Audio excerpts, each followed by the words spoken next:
ഞായറാഴ്ച ദിവസം record collection സ്വന്തമാക്കി ചാക്കോച്ചൻ കേന്ദ്ര കഥാപാത്രമെത്തിയ officer on duty. Hello friends, എല്ലാവർക്കും മൂവി ടോക്സ് ആൻഡ് റിവ്യൂവിൻ്റെ പുതിയൊരു വീഡിയോ ഇട്ട് സദാപ്പന്നത്തെ വീഡിയോ നമ്മൾ പങ്കുവെക്കാൻ പോകുന്ന ഓഫീസർ ഓൺ ഡ്യൂട്ടി എന്ന് പറയുന്ന കുഞ്ചാക്കോ നായകനെത്തിയ ചിത്രത്തിൻ്റെ ഞായറാഴ്ച ദിന ബോക്സ് ഓഫീസ് കളക്ഷൻ റിപ്പോർട്ടാണ്.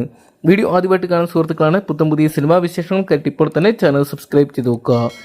കുഞ്ചാക്കോ ബോബൻ, പ്രിയാമണി, ജഗദീഷ് തുടങ്ങിയ കേന്ദ്ര കഥാപാത്രമാക്കി ജിത്തു അഷ്റഫ് അണിയിച്ചൊരുക്കിയ ഏറ്റവും പുതിയ മലയാള ചിത്രമായിരുന്നു ഓഫീസർ ഓൺ ഡ്യൂട്ടി എന്ന് പറയുന്ന സിനിമ. ഈ വ്യാഴാഴ്ച തിയേറ്ററിലോട്ട് എത്തിയ ചിത്രത്തിന് ഗംഭീര അഭിപ്രായങ്ങൾ സ്വന്തമാക്കാൻ സാധിച്ചിട്ടുണ്ടായിരുന്നു. ഇപ്പോൾ ചിത്രം ബോക്സ് ഓഫീസിൽ റെക്കോർഡ് കളക്ഷൻ തന്നെ സ്വന്തമാക്കുന്ന ഒരു കാഴ്ചയാണ് നമുക്ക് കാണാൻ സാധിക്കുന്നത്. എന്തൊക്കെയാണ് മലയാള സിനിമ ഇന്ന് വരെയും കണ്ടെത്തിയിടാത്ത രീതിയിലോട്ടൊരു വൻ വിജയമായിട്ട് ചിത്രം മാറുകയാണ്. ഞായറാഴ്ച ദിവസത്തെ ചിത്രത്തിൻ്റെ Kerala box office collection report മാത്രം ഏകദേശം 3 കോടിക്ക് മുകളിലാണെന്നാണ് പുറത്തുവരുന്ന റിപ്പോർട്ടുകൾ. ഏകദേശം 3,06,00,000 രൂപയോളം ചിത്രം സ്വന്തമാക്കിയിട്ടുണ്ടെന്ന് അറിയാൻ സാധിച്ചിട്ടുണ്ട്. എന്തൊക്കെയാണ് ചിത്രത്തിൻ്റെ ഞായറാഴ്ചത്തെ കളക്ഷൻ മാത്രം എക്സ്പെക്ട് ചെയ്യുന്നത് ഏകദേശം 7 മുതൽ 8 കോടി രൂപ വരെയാണ്. അങ്ങനെയാണ് ചിത്രം വേൾഡ് വൈഡ് ബോക്സ് ഓഫീസിനായിട്ട് 4 ദിവസം കൊണ്ട് തന്നെ 20 കോടി രൂപ മറികടന്നെന്നാണ് ഏറ്റവും പുതിയ റിപ്പോർട്ടുകൾ സൂചിപ്പിക്കുന്നത്. എന്തൊക്കെയാണ് ചിത്രം ഈ ഒരു വർഷത്തെ ഏറ്റവും വലിയ ബ്ലോക്ക് ബസ്റ്റർ ഹിറ്റായിട്ട് മാറുന്ന ഉറപ്പിച്ചിരിക്കുകയാണ്. എന്തൊക്കെയാണ് നമുക്ക് കാത്തിരിക്കും ചിത്രം വരും ദിവസങ്ങൾ ഈ ഒരു വിജയം ആവർത്തിക്കുമെന്ന് അറിയാൻ വേണ്ടി.